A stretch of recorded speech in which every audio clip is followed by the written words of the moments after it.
దేవుడు మానవులమైన మనతో చేసిన వాగ్దానములు. ప్రలోభాలపై విజయం.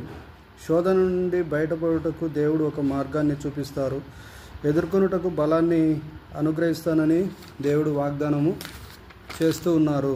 దేవుడు మానవులతో చేసిన వాగ్దానములు. యెషయా గ్రంథం 41వ అధ్యాయము 10వ వచనం. బూదిగంతముల నుండి నేను పట్టుకొని దానిని కొనల నుండి పిలుచుకునినవాడా, నీవు నా దాసుడువనియు నేను నిన్ను ఉపేక్షింపక ఏర్పరచుకుంటున్నానియు నేను నీతో చెప్పి ఉన్నాను. నీకు తోడై ఉన్నాను. భయపడకుము, నేను నీ దేవుడనై ఉన్నాను. దిగులు పడకుము, నేను నిన్ను బలపరుతును. నీకు సహాయం చేయువాడను నేనే. నీతి అను నా దక్షిణ హస్తముతో నిన్ను ఆదుకొందును. యెషయా గ్రంథం 29వ అధ్యాయం 11వ వచనం. నేను మిమ్మల్ని గూర్చి ఉద్దేశించిన సంగతులను నేను ఎరుగుదును.